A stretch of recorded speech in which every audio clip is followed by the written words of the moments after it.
Hi, everyone. Let's do something fun and unusual for a TED Talk, okay?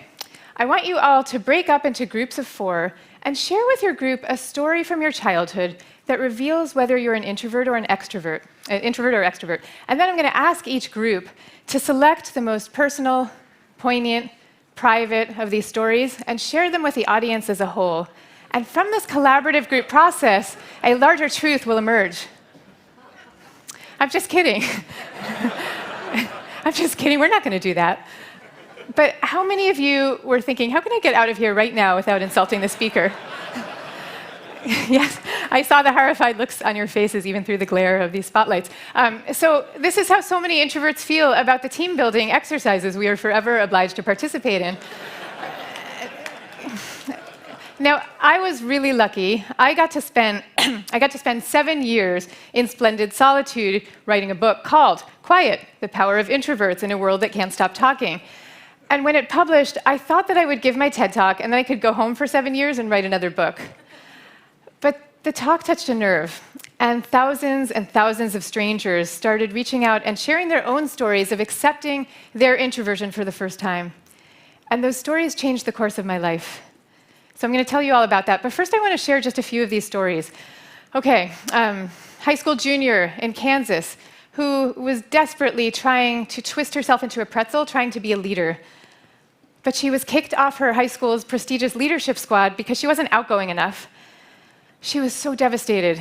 But she told me that she saw the TED Talk and it reminded her what she actually would have preferred to do in the first place, which was science. And so her version of leadership turned out to be publishing her first scientific paper at 17, winning a huge university scholarship, and today she's a happy freshman majoring in biomedical engineering. Yeah. Okay, there was an Ivy League president, there was a Fortune 500 CEO, and a Marine Corps general, all of whom confessed to me that introversion was their secret and their secret strength. There was a quiet teacher who somehow managed to convince her entire school to rethink its emphasis on class participation and endless group projects. And there was even a lonely young guy who decided not to commit suicide because he finally realized there was a place for him in this world. And today, believe it or not, he's happy, he's productive, he's in a loving marriage. So it turns out that embracing their quiet nature does not cause introverts to flee to a shack in the woods. It empowers them to embrace the world, but to do it for the first time on their own terms. Now, ironically, these stories had the same effect on me. I found myself every morning with my laptop thinking about all these souls and writing not the first sentences of my next book, but the blueprint for a quiet revolution. That's what I want to talk to you about. And then it went on, and I started joining forces with a growing army of quiet revolutionaries, many of whom, by the way, are extroverts with quiet colleagues and spouses and kids of their own. And together, we have just formed a venture-backed, mission-based company whose goal is to empower introverts for the benefit of us all. Yes, thank you. That's a third to a half of humanity. 1 out of every 2 or 3 people you know is introverted. So we're dreaming really big. And I want to just give you, in the interest of time, the quickest look at 3 of the many big projects on our drawing board. Okay, first, transforming office architecture. Solitude is a crucial ingredient of innovation and even of leadership, and we want to bring it back to the workplace. 2 years ago at TED, just after I gave my talk, I met with a lovely guy and a self-described introvert named Jim Hackett, who you all had a chance to meet last night. Now, Jim at the time was the CEO of Steelcase, the company who, of course, helped design the beautiful TED main stage. And he told me that for years he had been worried about the growing erosion of focus and privacy in modern offices. And of course, we had been worrying about the same thing and been pretty vocal about it. So fast forward 2 years, we have now formed a partnership with Steelcase to bring quiet spaces to open offices, so now workers can move freely back and forth between private and social spaces as they wish. And in fact, thank you.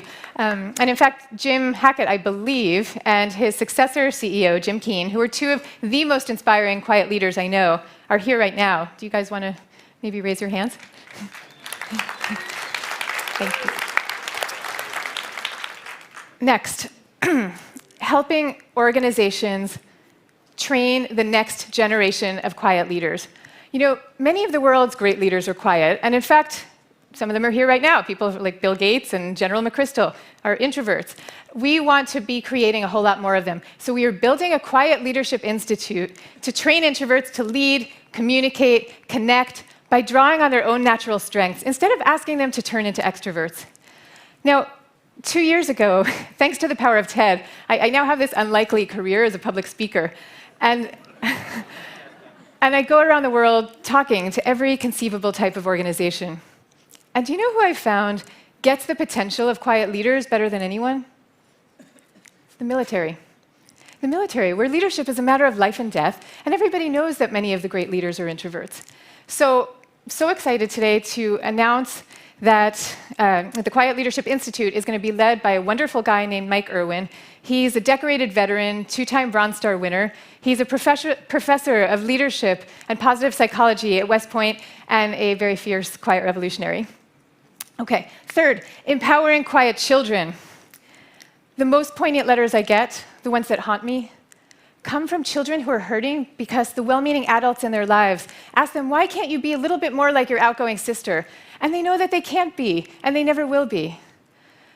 And the letters come, too, from parents who are hurting because they hear repeatedly at parent-teacher conferences that their child's pretty great, but would be so much better if only he were that precious thing, more talkative in class. Hundreds of schools, thousands of teachers have been reaching out to us clamoring for change. So in the year ahead, we are going to be partnering with schools to develop tools for parents and teachers to harness the talents of quiet children. One final story. There once was a boy who was so quiet and shy, he used to run home from school as soon as the bell rang to avoid socializing with his classmates. And as this boy grew older, he learned how to speak out on their behalf. This boy sided instinctively with the oppressed, and as he grew older, he learned how to speak out on their behalf. But he remained always a shy and quiet man, believing that these traits were his greatest source of strength.